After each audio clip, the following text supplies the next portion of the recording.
I learned an incredible lesson when I'm about 8 years old. I said something to my dad, I don't remember what it was, but something that made him think that I was entitled, like entitled to something. And my dad like grits his teeth.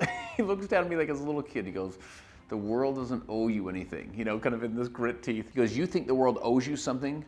He goes, "The world doesn't owe you anything." He said, "If you're gonna make something of your life, you have to go out there and make it happen." He said, "No one owes you anything."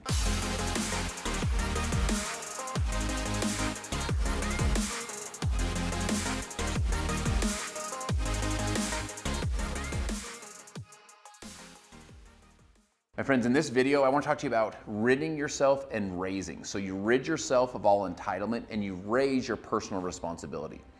This is the way you go to the next level in your life, is it's a rid and raise process. And if you get some value from this video, make sure you like and subscribe. I'd like to hear your comments. If you agree or disagree, you can share with me. But first thing you want to do is rid yourself of all entitlement. Rid yourself of this idea that people owe you something, that your parents owe you something, or that the government owes you something, or that the school owes you something, that someone owes you something. My friends, no one owes you anything. And the reason I use the word rid is because you have to like rid it out of each part of your body. You know, like you're kind of like, I don't think people owe me things except for that person and this person and that person. You just got to rid it all out.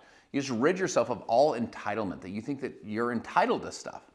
But then it's like a pulley system or a lever system, because as you rid, at the same time, you'll raise your personal responsibility. You take responsibility for your life. You take responsibility for your decisions. You take responsibility for the way that you're showing up in the world, the way that you're choosing to respond to the events of your life. You take responsibility for the way that you look. You take responsibility for your health. You take full responsibility. Jocko Willink and Leif Babin wrote a great book called Extreme Ownership. They're two former Navy SEALs. And the very first chapter of the book is when they had what's called blue on blue. They basically had a conflict of their own soldiers killing their own soldiers. It's like the worst thing that could happen in combat. And they took full ownership. Very first chapter of the book is a very vulnerable time for them as the commanders. They took full ownership of this experience, saying at the end of the day, it was our fault. My friends, what if you took full ownership of your life? Stephen Covey talks about it, called the maturity continuum. The maturity continuum has basically 3 levels. The first one is where you're dependent. You're dependent on everyone else. So this is very much about where you'll say you.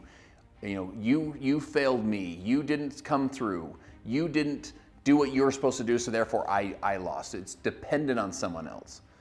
As you move up the continuum, you go to independence. Independence is focused on I. I can do it. I will do it. I can succeed. So you start to rid yourself of entitlement of someone else, raise your personal responsibility. But then what happens is you do these, you go from dependent to independent, is you create interdependence. Interdependence is the paradigm of we. We can do it together. So this is like where teamwork comes in. As a team, we can make things happen. As a couple, we can make things happen. As a business or a partnership, we can make things happen. But Covey says you can't become interdependent, where you have the paradigm of we, until you first become independent, which is the paradigm of I can have my own personal responsibility. You can't be a dependent person where you're blaming others and your success or failure on them until you first become independent. Then from there, you can work with others to become interdependent, which is the collective genius, where we're all working together, laying our best stuff on the table. 1 + 1 doesn't equal 2 anymore. It equals 3 or more, because we create synergy and we can work together as a unit.